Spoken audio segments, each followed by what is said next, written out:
ಈ ಒಂದು ಪಾತ್ರಕ್ಕೆ ನಿಮ್ಮ ಮಗಳೇ ಸ್ಫೂರ್ತಿ. ಖಂಡಿತವಾಗ್ಲು ಸೂಪರ್ ಆಗಿದೆ ಸರ್, ಖಂಡಿತ. ಇನ್ಫ್ಯಾಕ್ಟ್ ನನಗೊಬ್ಬ ಮಗಳಿದ್ದಾಳೆ, ನನಗೆ ಈಗ ಫ್ಲಾಶ್ ಆಗ್ತಿದ್ದೋ ಈ ಥರ ಎಲ್ಲ ಇರುತ್ತಲ್ವ ಅಂತ ಹೇಳಿ. ಎಸ್, ಇನ್ನು ನಮ್ಮ ಮಹೇಶ್ ಸರ್ ಇದ್ದಾರೆ. ಸರ್, ನಿರ್ದೇಶಕರು ಸಿನಿಮಾ ಬಗ್ಗೆ ಒಂದು ಆಸಕ್ತಿ ಇರುತ್ತೆ, ಅವ್ರ ಬಗ್ಗೆ ಒಂದು ಸಿನಿಮಾ ಪ್ರೀತಿ ಇರುತ್ತೆ, ನಟರಿಗೆ ನಮ್ಮ ಸಿನಿಮಾ ಒಂದು ಆಸೆ ಇರುತ್ತೆ. ನೀವು ಹೊರಗಡೆ ಆಡಿಯನ್ ಆಗಿ ಸಿನಿಮಾ ನೋಡಿದಾಗ ನಿಮ್ಮ ಪಾಯಿಂಟ್ ಆಫ್ ವ್ಯೂನಲ್ಲಿ ಭುವನಂ ಗಗನಂ ಅಂದರೆ ಸರ್?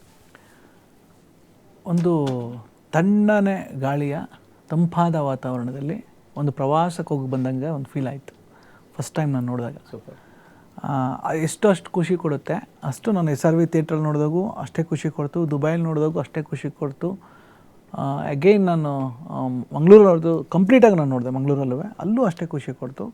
ಮೊನ್ನೆ ಹೇಳ್ತಾ ಇದ್ದೆ ನಿರ್ಮಾಪಕರಿಗೆ, ಎಲ್ಲೋ ಅರ್ಧದಿಂದ ನಾನು ಹೋಗಿ ಪ್ರೀಮಿಯರ್ ಶೋ ಅಲ್ಲಿ ನೋಡೋಕೆ ಹೋದರೆ ಅದು ಎಳ್ಕೊಂಡು ಹೋಗ್ಬಿಡುತ್ತೆ. ಕೆಲವು ಮ್ಯಾಜಿಕ್ ಆಗುತ್ತೆ ಆ ಥರ. ಎಲ್ಲ ಸಿನಿಮಾಗಳು ಅರ್ಧದಿಂದ ಕನೆಕ್ಟ್ ಆಗಲ್ಲ, ಕೆಲವೊಂದಷ್ಟೇ ಅದಕ್ಕೆ ಆಯಸ್ಕಾಂತದಷ್ಟು ಪವರ್ ಇರುತ್ತೆ. ಅಂಥದ್ದೊಂದು ಒಂದು ರೇರ್ ಸಿನಿಮಾ ಅಂದರೆ ಭುವನಂ ಗಗನಂ. ಇದು ನಾನು ಪ್ರಮೋಟ್ ಮಾಡ್ತೀನಿ ಅಂತ ಹೇಳ್ತಾರೋ ಮೂವಿ ಎಲ್ಲ ತುಂಬ ಅಪರೂಪಕ್ಕೆ ಸಿಗುವಂಥದ್ದು ಪಾತ್ರ ನಮ್ಮ ಪೃಥ್ವಿ ಸರ್ ಸಿಕ್ಕಿದೆ. ಅದು ತುಂಬ ಅಪರೂಪವಾದಂಥ ಒಂದು ಪಾತ್ರಗಳಂದರೆ ಅದು ರೇಚಲ್ ಅವ್ರದ್ದಾಗ್ಬೋದು, ಪ್ರಮೋದ್ ಅವ್ರಾಗ್ಬೋದು. ಆಮೇಲೆ ಅವ್ರಿಗೆ ಯಾವ್ದು ಕಮರ್ಷಿಯಲ್ ಬೇಕಾದ್ರೂ ಮಾಡ್ಬೋದಿತ್ತು. ಮುನೇಗೌಡರು ಅಂತ ಒಂದು ಸ್ಟ್ರೆಂತ್ ಪ್ರೊಡ್ಯೂಸರ್ ಇಟ್ಕೊಂಡು ಯಾವ ಸ್ಟಾರ್ಗೆ ಬೇಕಾದ್ರೂ ಮಾಡ್ಬೋದಾಯಿತು, ಇಲ್ಲೂ ಒಂದಷ್ಟು ಆ್ಯಕ್ಟರ್ಗಳು ತರ್ಬೋದಾಯಿತು, ಒಂದು ಐಟಮ್ ಸಾಂಗ್ ಹಾಕ್ಬೋದಾಯಿತು. ಬಟ್ ಒಂದು ನೀಟ್ ಸಿನಿಮಾ, ಒಂದು ಬಾಳೆ ಎಲೆ ಊಟದಲ್ಲಿ ಎಷ್ಟು ಅಚ್ಚುಕಟ್ಟಾದಂಥ ಟೇಸ್ಟ್ಗಳನ್ನ ಕೊಡ್ಬೋದು ಅಂತ ಅದನ್ನು ಹಳದಿ ತುಗ್ಗಿ ಮಾಡಿರುವಂಥ ಗ್ರೇಟ್ನೆಸ್ ಅವ್ರಿಗೆ ಸಿಗುತ್ತೆ. ನಾನಂತೂ ಹೇಳ್ತೀನಿ, ಗಿರೀಶ್ ಅವ್ರಿಗೆ ಒಂದು ಒಳ್ಳೆ ಭವಿಷ್ಯ ಅಂತೂ ಇದೆ ಅವ್ರಿಗೆ. ಯಾಕಂದರೆ ಅನುಭವಿಸಿದ್ದಾರೆ, ಪ್ರತಿ ಸೀನು ಪರ್ಫಾರ್ಮೆನ್ಸ್ನ ತೆಗ್ಸಿದ್ದಾರೆ, ಆ್ಯಂಡ್ ಆ ಲೊಕೇಶನ್ ಹುಡುಕಾಡಿದ್ದಾರೆ, ಕನ್ವೆ ಮಾಡಿ. ಹೊಸ ನಿರ್ಮಾಪಕನ ಜೊತೆ ಸಿನಿಮಾ ಮಾಡೋದು ಭಾಳ ಕಷ್ಟ ಇರುತ್ತೆ, ಯಾಕಂದರೆ ಅವ್ರಿಗೆಲ್ಲವೂ ಕ್ವಶನ್ ಮಾರ್ಕ್ ಆಗಿರುತ್ತೆ, ಇದೇನು ಅಂತ. ಬಟ್ ಇಷ್ಟು ಔಟ್ಪುಟ್ ತಂದಮೇಲೆ ಅವ್ರನ್ನ ಖುಷಿ ಪಡಿಸೋದಿರುತ್ತಲ್ಲ, ಅದು ವೆಲ್ ಡನ್. ತುಂಬಾ ನನ್ನ ಸ್ನೇಹಿತರಿಗೆ ಒಳ್ಳೆ ಭವಿಷ್ಯ ಇದೆ. ಇನ್ನು ನನ್ನ ಎಷ್ಟೋ ಜನ ನನ್ನ ಫೇವ್ರೇಟ್ ಆ್ಯಕ್ಟರ್ಗಳಲ್ಲಿ one of the favourite actor ಅಂದರೆ ನಾನು ಪೃಥ್ವಿ ಸರ್. ನಂಗೆ ತುಂಬ ಇಷ್ಟ. ಅವ್ರು ದಿಯಾ ಸಿನಿಮಾ ಅಂತ ಒಂದು ಹಿಡಿದು ಇಲ್ಲಿ ತನಕನೂ ಅವ್ರ ಜೊತೆ ಈಗ ಒಂದು 45 ನಿಮಿಷ ನಾನು ಕಾರಲ್ಲಿ ಬಂದ ತಕ್ಷಣ ಎಷ್ಟು ಒಂದು ಖುಷಿ ಇತ್ತು ಅಂದರೆ, ಆ ಕಾರಲ್ಲೇ ಅಷ್ಟು ಮಾತಾಡ್ತಾ ಇದ್ದು. ಸಿನಿಮಾ ಇತ್ತು, ಅದ್ಯಾವುದೋ ಟ್ರಕ್ ಬಗ್ಗೆ ಮಾತಾಡ್ದು, ಒಂದು ಆತ್ಮೀಯತೆ ಇತ್ತು. ಎಲ್ಲರ ಹತ್ರ ನಂಗೆ ಇರೋಕ್ಕಾಗಲ್ಲ, ಅಂದರೆ ನಾವು ಪ್ರೀತಿಸ್ಬೇಕು ಅವ್ರನ್ನ. ಸೊ ಅಷ್ಟು ಅವರು ಸಿನಿಮಾ ಪ್ರೀತಿಸ್ತಾರೆ. ಪ್ರಮೋಷನ್ಸ್ ಆಗ್ಬೋದು, ಕೆಲವು ಐಡಿಯಾಗಳು ಅವ್ರ ಹತ್ರ ತುಂಬ ಚೆನ್ನಾಗಿದೆ. ನಾನು ಅವ್ರ ಸ್ನೇಹಿತರಿಗೆ ಹೇಳ್ತಾ ಇದ್ದೆ, ಇಲ್ಲ ಈಗ ಮೇಲ್ಗಡೆ ಲಿಫ್ಟ್ ಇದಕ್ಕೆ ಕ್ಯಾಂಟೀನ್ಗೆ ಹೋಗ್ಬೇಕಾಗುತ್ತೆ, ಇಲ್ಲ ಒಂದು ಒಳ್ಳೆ ಸ್ಟ್ರಾಂಗ್ ಸ್ಕ್ರಿಪ್ಟ್ ಜೊತೆ ನಾನು ಸರ್ ಜೊತೆ ಕೆಲಸ ಮಾಡಬೇಕು ಅಂತ.